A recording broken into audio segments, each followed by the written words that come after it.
नमस्कार, किस्सा यूपी का देख रहे हैं आप और मैं आपके साथ प्रिया बिष्ट।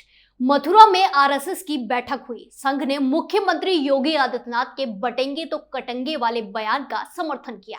साथ ही साथ संघ प्रमुख मोहन भागवत ने संदेश दिया कि सामाजिक समरसता सर्वोपरि है, संघ को इसी पर फोकस करना है।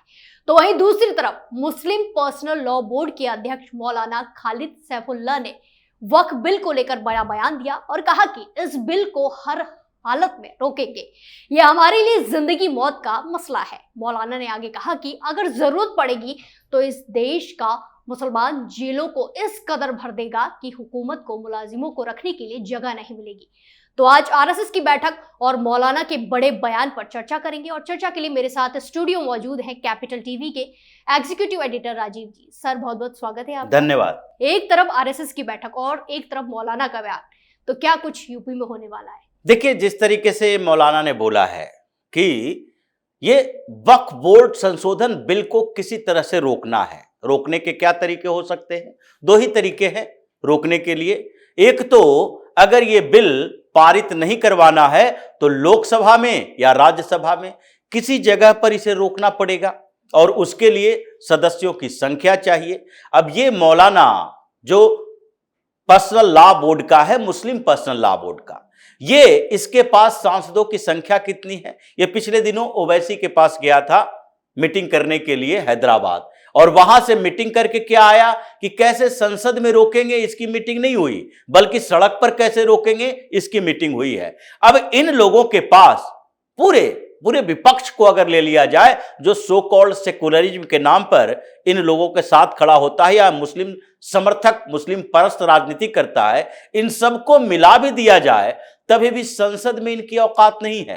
पहले राज्यसभा में इन लोगों को लगता था थोड़ा बहुमत है तो अभी इसे रोक सकते हैं, लेकिन अब राज्यसभा में भी एनडीए 121 सीटों से ज्यादा पर अपना सांसद बना चुकी है और धीरे धीरे एनडीए का कुनबा बढ़ रहा है। अभी उड़ीसा में 2-3 और सांसद जो बीजू जनता दल के हैं वो भारतीय जनता पार्टी में शामिल होने वाले हैं। 2 राज्यसभा सांसद पहले ही शामिल हो चुका है। उसी तरीके से जगन मोहन रेड्डी की 2 सांसद एक बार भारतीय जनता पार्टी के गठबंधन के वाली टीडीपी के साथ आई और उसके बाद 3 सांसद और लिस्ट में शामिल है जो कि जल्द से जगन मोहन रेड्डी की पार्टी छोड़ने वाले हैं। अभी राज्यसभा का उपचुनाव भी होना है कुछ जगहों पर, तो ऐसे ही एनडीए 135 पार कर जाएगी और इसीलिए यह माना जा रहा है कि कुछ टाइम लेने के लिए ही जेपीसी में वक्फ बोर्ड संशोधन बिल को भेजा गया था। अब यह मौलाना चाह रहा है कि संसद में तो रोक नहीं पाएंगे,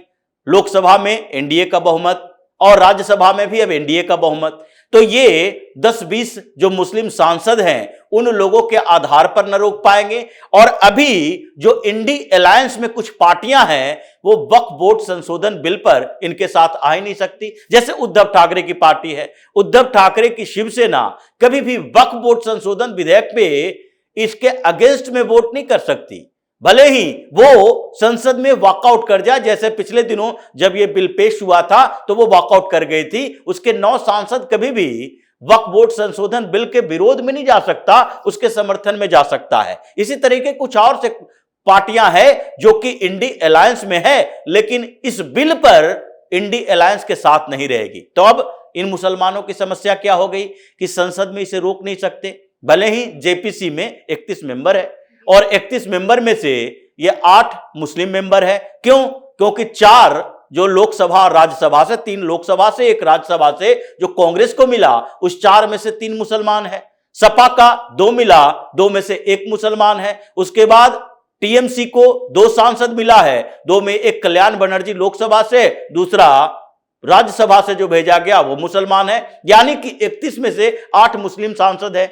और ये लोग सोच रहे हैं कि जेपीसी में ओवैसी जैसे लोग और सारे मुस्लिम सांसद एक साथ मिलकर किसी तरीके से इसमें वैसे संशोधन करवा लें जैसे कि मुस्लिम पर्सनल लॉ बोर्ड में एकाधिकार होता है, उसी तरीके से वक्फ बोर्ड में इन लोगों का एकाधिकार हो, कोई भी गैर मुस्लिम इसका मेंबर न बन सके। लेकिन ऐसा होने वाला नहीं है। जेपीसी में भी एनडीए का बहुमत, संसद में भी एनडीए का बहुमत, मतलब कानूनी तरीके से ये लोग नहीं रोक पाएगा। तो अब इसकी समस्या क्या हो गई कि अब कानूनी तरीके से नहीं रोक पाएंगे तो इसके लिए दूसरा तरीका है प्रेशर पॉलिटिक्स, जो अभी 70 सालों से ये करता रहा है। कांग्रेस को प्रेशराइज कर दिया जब सरकार रही, तो इसके बाद जब कांग्रेस के समर्थन वाली सरकार रही फिर भी प्रेशराइज किया, जब यूपीए की सरकार रही फिर भी प्रेशराइज किया। लेकिन ये भूल गया है कि अब ना कांग्रेस की और न ही कांग्रेस के गठबंधन वाली सरकार है, अब सरकार केंद्र में भी बदल गई है, मोदी की सरकार है, वहां इन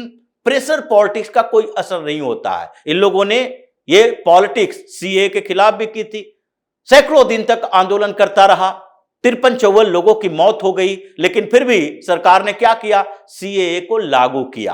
अब all India Muslim personal law board की सबसे बड़ी समस्या यही हो गई है कि जैसे ही बिना रोक टोक के वक्फ बोर्ड संशोधन बिल पास हुआ, वैसे ही उसके बाद सरकार यूसीसी लाने वाली है, और जैसे ही यूसीसी लाया गया वैसे ही पर्सनल लॉ न तो क्रिश्चियन का रहेगा, न मुस्लिम का रहेगा, न किसी और कम्युनिटी, जाति या धर्म का रहेगा। तो जब मुस्लिम पर्सनल लॉ ही नहीं रहेगा तो ये मुस्लिम पर्सनल लॉ बोर्ड कहां से रहेगा? जब पर्सनल लॉ ही खत्म तो सारे बोर्ड खत्म। इसलिए इन लोगों ने एक साजिश की है दंगा फैलाने की कि सड़कों पर उतरेंगे, लेकिन सड़कों पर उतरोगे कहां? एक तरफ तुम सड़क पर उतरने की तैयारी कर रहे हो और दूसरी तरफ योगी और भागवत दोनों ऐलान कर रहे हैं। मथुरा में संघ की बैठक और संघ में वही चीजें कही गई कि देखो भाई किस तरीके से ये मुसलमान धीरे धीरे अपना आधार ही नहीं बढ़ा रहा, अपना वर्चस्व बढ़ाने की कोशिश कर रहा है। ये अभी 10 सालों का अगर देखा जाए, 2011 में क्या हुआ, मुसलमानों का 1 से 11 तक के पॉपुलेशन ग्रोथ रेट, हिंदुओं का पॉपुलेशन ग्रोथ रेट केवल 16%, मुसलमानों का पॉपुलेशन ग्रोथ रेट 24.5%, यानी कि लगभग 1.5 गुना ज्यादा हिंदुओं से इसका ग्रोथ रेट हो रहा है, यानी कि हिंदुओं से 1.5 गुना ज्यादा ये बच्चे पैदा कर रहे हैं। तो इसके बढ़ रहे हैं, जनसंख्या बढ़ रहे हैं, अभी 20 करोड़ से ज्यादा मुसलमान हो गए, और ये कंसंट्रेटेड है कुछ राज्यों में, जैसे बिहार में, उत्तर प्रदेश में और बंगाल में। इन तीनों राज्यों को जोड़ ले, केवल उत्तर प्रदेश में ही 4 करोड़ मुसलमान हो गया, 3.8 करोड़ से ज्यादा है। और बिहार में भी जो 1.9 करोड़ माना जाता है लेकिन 2 करोड़ से ज्यादा है। पश्चिम बंगाल में 2.5 करोड़ माना जाता है लेकिन ये 3 करोड़ से ज्यादा है। ये 47% से 50% के बीच है। तो ऐसे में इन राज्यों में अगर दखलंदाजी नहीं करोगे, अगर इसको उस तरीके से संतुलित करने की कोशिश नहीं करोगे, तो फिर ये धीरे धीरे ऐसी स्थिति पैदा कर देगा कि हिंदुस्तान को फिर से बांटने की नौबत आ जाएगी। तो इसलिए ये हिंदुस्तान को बांटे उससे पहले खुद को बंटने से बचो। यानी कि जैसे योगी ने कहा कि बंटोगे तो कटोगे, संघ ने कहा हिंदुओं की एकता जरूरी है, ये एक हों। ये भ्रम फैला रहा है विपक्ष, जातियों में बांटने की कोशिश कर रहा है। ये 6000 जातियां हैं साउथ इंडिया से नॉर्थ इंडिया तक, अलग अलग राज्यों में अलग अलग जातियां, और वो जातियां जिसके बारे में कोई जानता भी नहीं है, कोई 0.001% होगा। अगर तुम ये आधिकारिक तौर पर ये अनाउंस करना शुरू कर दोगे इस जाति का उस जाति का, तो फिर उन जातियों में बटे हुए वो सबसे छोटे समाज तो और पूरी तरह से अलग थलग पड़ जाएंगे। तो इसलिए इकट्ठा हो, इकट्ठा नहीं हुए तो ये लोग फिर से हिंदुस्तान को बांटने की साजिश करेगा। और इसके लिए जरूरी क्या है, इसकी ताकत तोड़ने के लिए करना क्या पड़ेगा? अगर हिंदू इकट्ठा हो गए तो फिर तुम लड़ने के लिए तैयार होगे, जैसे मुसलमान लड़ता है, जैसे ये लोग हर मुद्दे पर सड़क पर उतर जाता है, जैसे ये लोग हर मुद्दे पर पत्थर लेकर उतर जाता है, जैसे ये लोग हर मुद्दे पर अपने लोगों के बीच एक सामंजस्य बना लेता है कि कौन से दुकानों से हिंदुओं को बहिष्कार करना है।